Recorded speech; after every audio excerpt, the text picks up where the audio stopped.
how to add a loop animation in Wix Studio. Hello guys and welcome to this new tutorial. In today's video, I'm going to show you how simple and easy it is to add a loop animation into your Wix Studio website. So the process is going to be very easy and simple. You're going to head over wix.com, sign in for an account, and then you're going to see the websites that you have created within Wix.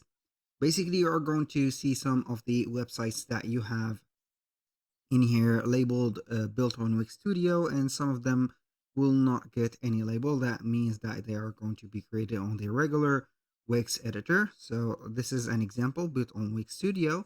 We're going to click on select and edit website. We're going to see the Wix Studio, as you can see, logo appearing. Here we have the dashboard. Click on edit site and you're going to see the website of yours loading up.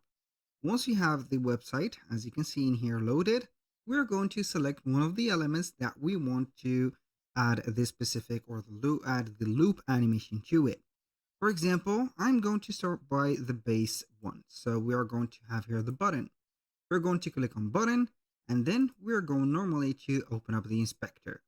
When you open the inspector, we're going to head over here at the top or the header of the inspector. We have design, animations and effects, content, and CMS. We're going to select animations and effect. Now, depending on the nature of the element that you have in here, or you have here the inspected opened in, you're going to see that we have lots of animations.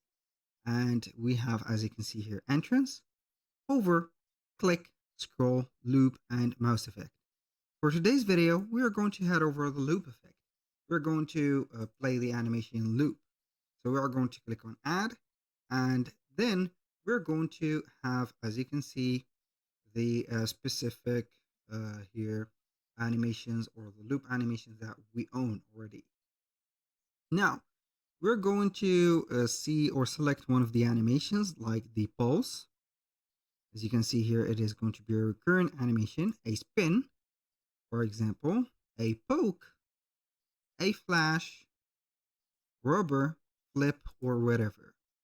So this is going to be for you to choose whatever animation that you want. And here we have it. Now, what we're going to do basically is to, you can also adjust the animation for the direction, the intensity, duration, repeat and delay, and the easing. For example, ease in, out, or ease out, in, and etc. Do not forget to set up the saving by clicking on publish, and here we have it. That was pretty much it for today's video. Thank you guys for watching. I hope that you have enjoyed the content, and I hope to see you soon on the next one.